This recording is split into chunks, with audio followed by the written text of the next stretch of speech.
नमस्कार, मैं हूं विज्ञान प्रकाश। पूरी दुनिया में कोरोना को लेकर दो बुनियादी सवाल पूछे जा रहे हैं। पहला ये जो इस वक्त पूछा जा रहा है और सब लोग इस पर बात कर रहे हैं कि कोरोना का असर कहां तक है और क्या है।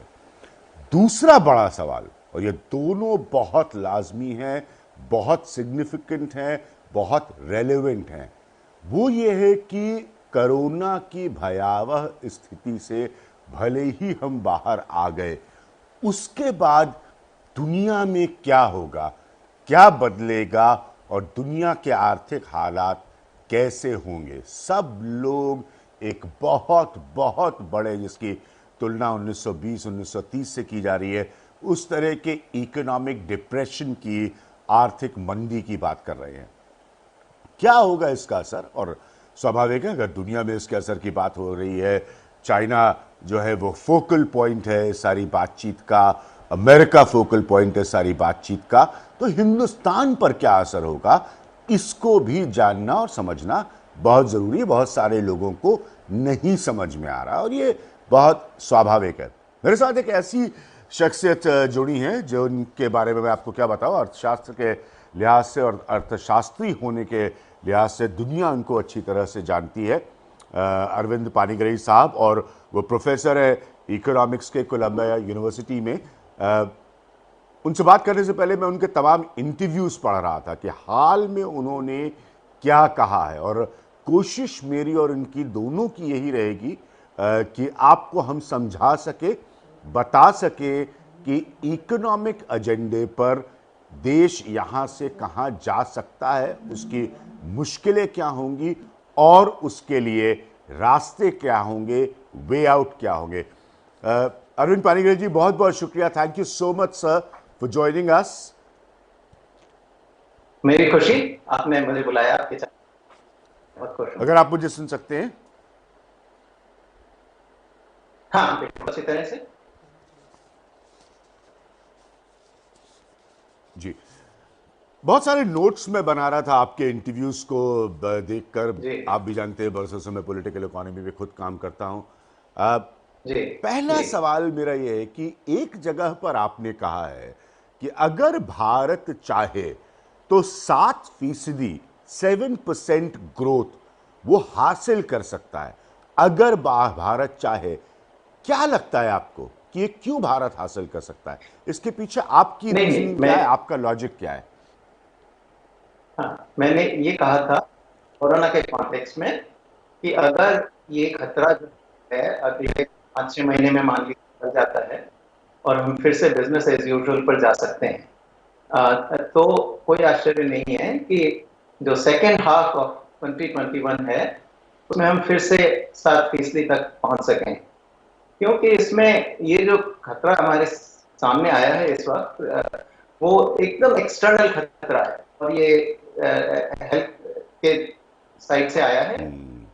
उसके अलावा कोई आर्थिक कारण है नहीं इस खतरे के। तो जैसे ही ये हेल्थ की इशू हमारे सुलझ जाता है तो उसके बाद जो है सारी सप्लाई चेन फिर से रीएस्टैब्लिश हो सकती हैं, प्रोडक्शन कैपेसिटी हमारी ऑलरेडी है, पॉलिसीज इन प्लेस हैं, तो फिर से बिजनेस एज यूजुअल शुरू हो सकता है। दूसरा पॉइंट बहुत वैलिड है। ये प्राइम मिनिस्टर ने भी कहा था शुरुआत में अपने एड्रेसेस में कि देश को एक आर्थिक कीमत अदा करनी पड़ेगी। There will be an economic price to it and this could be huge. ये बहुत बड़ा हो सकता है। आप अभी भी मानते हैं, जैसे आपने क्लैरिफाई किया कि आप साफ साफ कह रहे हैं कि अगर ये प्रोलॉन्ग करेगा, लंबा चलेगा, फिर हम 7% ग्रोथ की या 7% तरक्की की बात हम नहीं कर रहे हैं।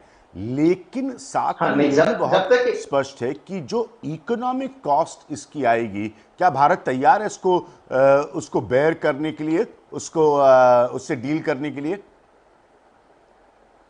देखिए, सबसे पहली बात तो ये कि इस बात को इस तरीके से सोचना चाहिए कि खतरे के दौरान क्या संभव है और खतरे के बाद क्या संभव है। अगर वैक्सीन आ जाता है जैसे मान लीजिए, तो और हम इम्यूनिटी ला पाते हैं पॉपुलेशन के अंदर, तो उसके बाद क्या होगा वो एक अलग बात है। अभी जब तक ये खतरा जारी है और हम फुल इकोनॉमिक एक्टिविटी पर नहीं आ पाते हैं मान लीजिए, सो असल में अगर वैक्सीन नहीं आता है तब तक भी उस दौरान में भी ये सोचना पड़ेगा कि कितना फ्लैट रहता है ये कोरोना का कर्व। अगर ये कोरोना का कर्व हम आसानी से इतना फ्लैट रख सकते हैं कि हमारा हेल्थ सिस्टम जो पेशेंट्स आ रहे हैं उनको हैंडल कर सके, तब तक और साथ में हम इकोनॉमिक एक्टिविटी भी जारी रख सकें, तब तो हम आराम से कुछ ग्रोथ तो कर ही पाएंगे। पर अगर खतरा इतना ज्यादा रहता है, इतने बढ़ते जाते हैं कि हम पूरी तरह से इकोनॉमिक एक्टिविटी नहीं शुरू कर सकते, तो जो है सिचुएशन बिल्कुल फर्क है। क्या हम इस बात के लिए तैयार हैं? मैं समझता हूँ कि जिस तरीके से अभी तक हैंडल किया है, करीब 1 महीने से कुछ ऊपर हो गया है, हम इसको कंटेन कर पाए हैं। आर्थिक दृष्टि से भी हम इसको सहन कर रहे हैं। ये हार्डशिप सभी के लिए रहेगी, क्योंकि हम एक बार ये सोचते हैं कि हार्डशिप कुछ नहीं होनी चाहिए किसी को, पर वैसा हो नहीं सकता, क्योंकि जब भी जैसे मान लीजिए अगर कुछ वॉर की सिचुएशन होती है, लड़ाई की सिचुएशन होती है, किसी दूसरे आप एनिमी से अगर वॉरफेयर हैं, तो सबको हार्डशिप होती ही है। जैसी हमारी हुई 62 के चाइना वॉर के समय में, उसके बाद 65 में, 71 में, तो ये हार्डशिप है। मैं तो इन सब इवेंट्स को याद जानता हूं, मेरी मेमोरी में है अच्छे खासे। तो ये हार्डशिप सबके लिए इस दौरान में रहेगी। ये सोचना कि किसी को हार्डशिप ना हो, ये संभव ही नहीं है।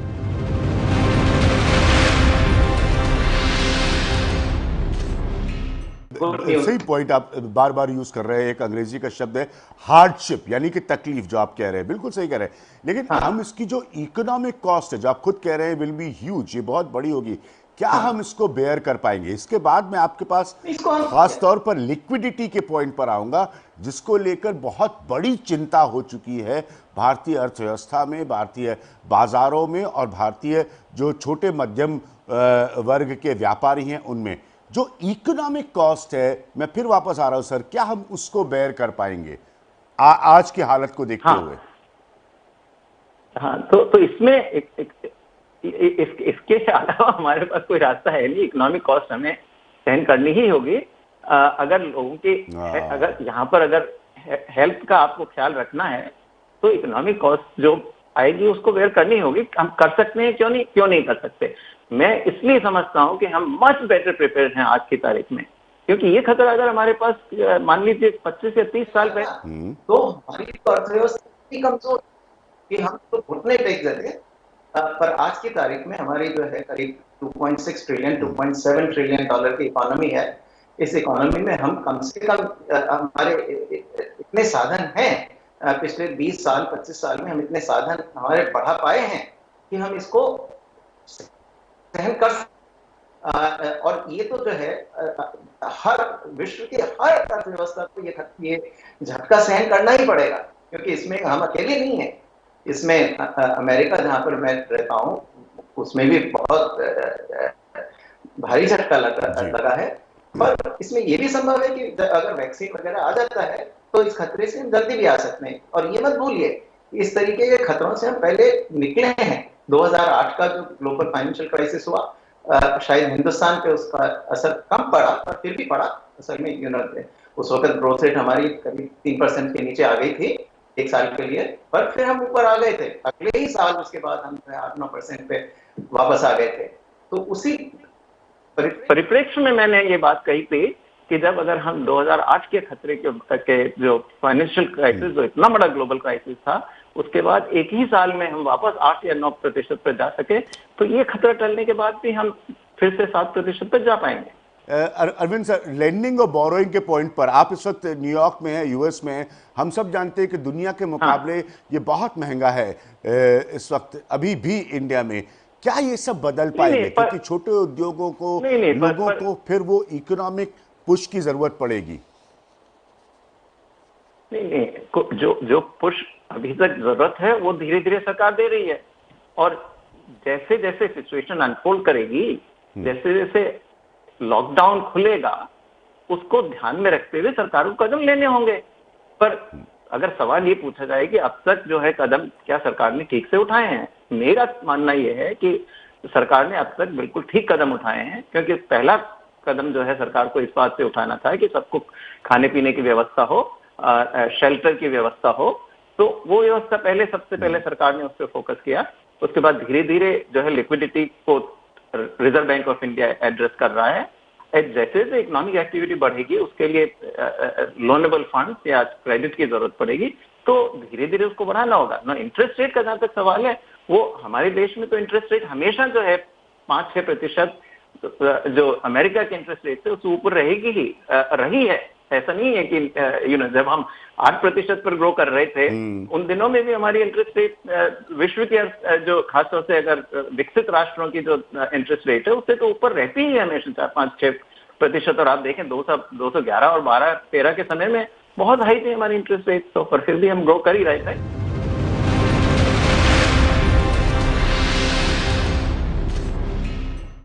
दो चीज़ें बड़ी दिलचस्प है, बड़ी इंटरेस्टिंग है मेरे लिए आपके तमाम इंटरव्यूज़ में। एक दो पॉइंट्स आपने रखे हैं और ये दोनों पे मैं ज़रूर बात करना चाहूँगा। Cushion millions of workers and house holds that have lost livelihoods, यानी कि वो जो लोग, और हम लगातार तस्वीरें देख रहे हैं, लोग किस तरह से गरीबी में अपने एक जगह से दूसरी जगह पहुंचने की कोशिश कर रहे हैं, लोगों की जान तक चली गई उस प्रोसेस में। बाद में राज्य सरकारें कोशिश कर रही हैं कि लोगों को उनके घर गांव तक पहुंचाया जाए। तो ऐसा नहीं है कि हम सब कुछ से डील कर पाए। एक चीज़ आपने कही, cushion millions of workers and house holds that have lost livelihood, यानी कि जिन लोगों का रोजगार चला गया उनको कोई ना कोई सहायता मुहैया कराई जाए। इसको सर थोड़ा सा एक्सप्लेन करिए, क्योंकि इन सब की कॉस्ट जो है, कीमत जो है, आप जानते हैं, आप नीति आयोग से जुड़े रहे हैं कि इनकी कॉस्ट टैक्स पेयर पर आती है। ये कैसे संभव हो पाएगा अगर उन लोगों को जो उनका रोजगार चला गया है, जिंदगी रुक गई है, उनको वापस मेन स्ट्रीम में लाने की कोशिश की जाए? नहीं, देखिए, पहली बात यह कि इसमें आपने थोड़ा सा शॉर्ट टर्म और लॉन्ग टर्म को कंफ्यूज कर रहे हैं। शॉर्ट टर्म में ये सही है, जो सेल्फ एम्प्लॉयड हैं, ठीक है, या डेली वेज अर्नर्स हैं, उनके लिए तो बहुत गहरी समस्या हुई है। तो ये जो हैं, इनके लिए हमें कैश ट्रांसफर्स, फूड का प्रोविजन, शेल्टर का प्रोविजन, ये सरकार के लिए करना जरूरी है। और ये इसके लिए काफी सरकार ने एफर्ट किया है। आप जानते हैं कि वो शुरू में जो पैकेज दिया था 1.7 लाख करोड़ रुपीस का सरकार ने, उसमें ये सारे प्रोविजन थे। फूड का जैसे है वो 5 किलोग्राम से बढ़ा के 10 किलोग्राम कर दिया था, 1 किलोग्राम दाल दे दी थी। और अगर आप हमारे जो नेशनल सैंपल सर्वे के एक्सपेंडिचर सर्वे आते हैं उनमें देखें तो हमारे यहाँ फूड का जो फूड ग्रेन का कंजम्पशन है मंथली, वो 10 किलोग्राम ही है पर पर्सन। सो जो इतना जरूरत पड़ती है वो दिया गया उसमें। अच्छा, पीएम किसान के अंतर्गत उन्होंने 1 अप्रैल को 2000 रुपए जो है सबको, सारे फार्मर्स को ट्रांसफर किए हैं इन्होंने। कुछ और ट्रांसफर्स भी किए गए हैं, ईपीएफओ से कुछ में कुछ छूट दी गई है। कुछ फंड्स थे करीब 30-35 हजार करोड़ के मिनरल वगैरह से रिलेटेड, वो प्रोवाइड किए गए हैं। तो कई कदम उठाए गए हैं और आगे चलकर और भी उठाने होंगे। क्योंकि एक बात देखिए कि 2 बड़े ग्रुप हैं हमारे जो जिनको जरूरत पड़ती है। एक तो बीपीएल वाले, तो वो सारे राशन कार्ड से जुड़े हुए हैं, तो वो भी आधार के थ्रू और राशन कार्ड के थ्रू जुड़े हुए हैं। और फार्मर्स, उनका भी पीएम किसान के अंतर्गत जो है जोड़ा हुआ है। तो ये जो है अभी शॉर्ट टर्म के लिए इनको टाइड ओवर करने के लिए, अगर और भी ये लंबा चलता है तो सरकार को कैश ट्रांसफर करने होंगे। और ऐसा नहीं है कि, जब मैंने ये कहा है कि हम इतने कैश प्रिंट नहीं कर सकते जिस तरीके से अमेरिका प्रिंट कर सकता है कि 10% ऑफ द जीडीपी तक आप कर दें, क्योंकि डॉलर हर ही कोई पूरी दुनिया यूज करती है, तो उसका इन्फ्लेशन इम्पैक्ट सारी दुनिया पे डिवाइड हो जाता है। हमारे रुपए का इन्फ्लेशन इम्पैक्ट इवेंचुअली बहुत ज्यादा हो सकता है। तो अगर आप 8-10 लाख करोड़ रुपए जितना अगर प्रिंट करेंगे तो that will be too much, पर कुछ प्रिंट करना होगा। This is fine, so this is why मैं ये कह रहा हूँ कि we have to move in a calibrated fashion.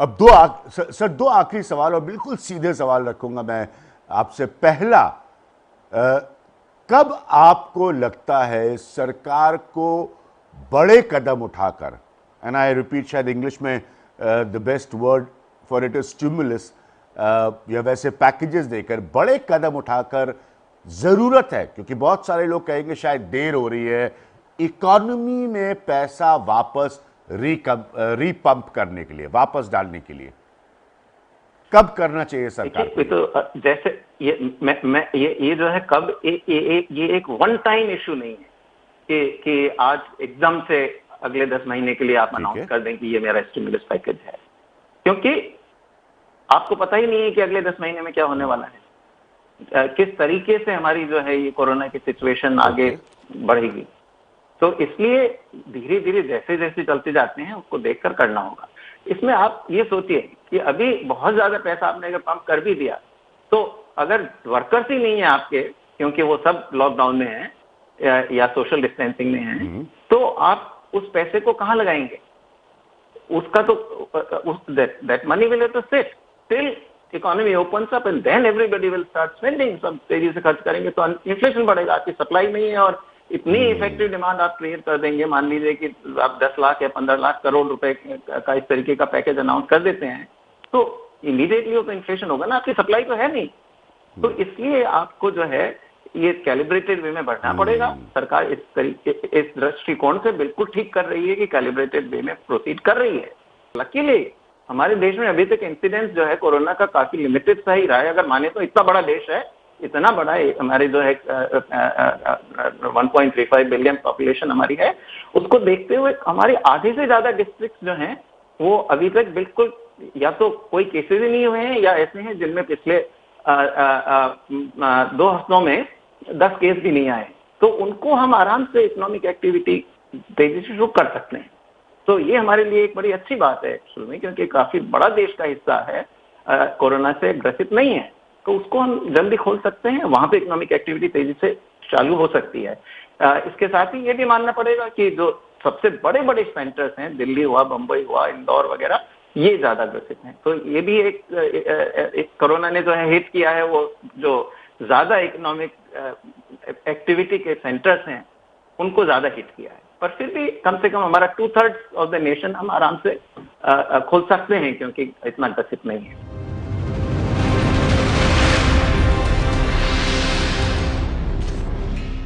ठीक है, 2/3 ऑफ द नेशन, बड़ी बात कह रहे हैं आप, हम आराम से खोल सकते हैं। जल्दी से एक चाइना का पॉइंट, हालांकि जैसे मैंने कहा ये लॉन्ग टर्म का क्वेश्चन है, लेकिन दुनिया नाराज है चाइना से। आप खुद अमेरिका में, न्यूयॉर्क में आप देख रहे हैं रिएक्शंस किस तरह के आ रहे हैं। भारत चाइना के किसी किस्म के बड़े रिजेक्शन से कब से फायदा ले सकता है? मैन्युफैक्चरिंग के नजरिए से खास तौर पर लोग भारत की तरफ देखना चाहेंगे और कितना फायदा ले सकता है? मैं बताऊं आपको कि इसकी कोई सीमा नहीं है। जितना हम इससे फायदा उठा सकते हैं, जिससे हमें उठाने वाली बात नहीं है, क्योंकि किसी के नुकसान से फायदे वाली बात नहीं कर रहा मैं। ये एक नेचुरल प्रोसेस है कि ऑलरेडी जो है बहुत सारी कंपनीज चाइना को छोड़ के जा रही थी, क्योंकि वेजेस बहुत हाई हो गए थे चाइना के, डाइवर्सिफिकेशन भी करना चाह रहे थे। पर अब कोरोना की वजह से और काफी रोष देशों में आया है इस वजह से, कोरोना की वजह से, तो बहुत सारी कंपनीज अब तो एक्सेलरेटेड रेट पर जो है चाइना को छोड़कर जाना चाह रही हैं। तो अगर हम अपनी तरफ से पूरी कोशिश करें, हमारे जो है कायदे कानून ऐसे बना दें कि उसमें प्रोड्यूसर्स को फ्रेंडली हो, प्रोड्यूसर फ्रेंडली हो, इन्वेस्टमेंट फ्रेंडली हो, तो इसकी कोई सीमा नहीं है कि हम कितना फायदा उस बात का उठा सकते हैं। क्योंकि जिस तरीके से चाइना आगे बढ़ा पिछले 20 साल में, उसी तरीके से अगले 20 साल में हम बढ़ सकते हैं। अगले 20 साल में हम कहां से कहां जा सकते हैं, क्योंकि अल्टीमेटली हमारा सर्विसेज सेक्टर ऑलरेडी स्ट्रांग है और हमें मैन्युफैक्चरिंग में जो है आगे ज्यादा बढ़ना है, क्योंकि मैन्युफैक्चरिंग हमारी वीकर है, वो हमारा वीकर लेग है। मैं 2 लेग्स की बात करता हूँ, industry, manufacturing and services. Services leg हमारा बहुत स्ट्रांग है, मैन्युफैक्चरिंग लेग हमारा कमजोर है, तो उसको हम एक्चुअल में बहुत मजबूत बना सकते हैं। ये एक हमारे पास बहुत बड़ी अपॉर्चुनिटी है। तो हमें जो जो रिफॉर्म करने चाहिए, या मैं कई बार ये भी कहा है कि जैसे शेंजन है चाइना में, उसी तरीके से हम भी ऑटोनमस एम्प्लॉयमेंट जोन्स क्रिएट करें, और ज्यादा नहीं 2 या 3 से शुरू करें, एंड उसमें जो है मल्टीनेशनल्स के लिए अच्छा इकोनॉमिक एनवायरनमेंट प्रोवाइड करें सारे हमारे देश की कंपनीज के लिए भी, सबके लिए, सिर्फ मल्टीनेशनल की बात नहीं, लेवल प्लेइंग फील्ड पर सबके लिए, लेबर लॉज, लैंड लॉज, बाकी सारी सुविधाएं, movement of goods outside the country into the country, ये सारा जो है ट्रेड का फैसिलिटेशन, सब कुछ अगर हम कर सकें इन 2-3 जो है ऑटोनोमस एम्प्लॉयमेंट जोन्स में, तो हम बहुत तेजी से आगे बढ़ सकते हैं। तो थैंक यू सो मच हमसे बात करने के लिए। मैं पूरी उम्मीद करूंगा कि सरकार में बैठे लोग, सभी समझदार लोग, सुनिए, आप समझिए। आर्थिक मसले में हमेशा आपसे कहता हूं कि उनको सरल करके समझने की ज़रूरत है। ये कोई हवा नहीं होती और ये सीधा सीधा आपकी हमारी ज़िंदगी पर असर डालते हैं। पानीग्राही साहब साफ साफ कह रहे हैं कि अगले 20 साल हमारे हो सकते हैं, यानी कि भारत जो है वो भविष्य की तरफ देख सकता है। तो हर क्राइसिस, हर तकलीफ एक नई उम्मीद को भी जन्म देती है, एक नई अपॉर्चुनिटी को भी जन्म देती है। यह हमेशा से कहा गया है। सुनिए इनकी बातों को ध्यान से और समझने की कोशिश करिए कि हमारा भविष्य यहां से कहां जा सकता है। Thank you so much sir, once again thank you so much sir. धन्यवाद, आपका भी धन्यवाद।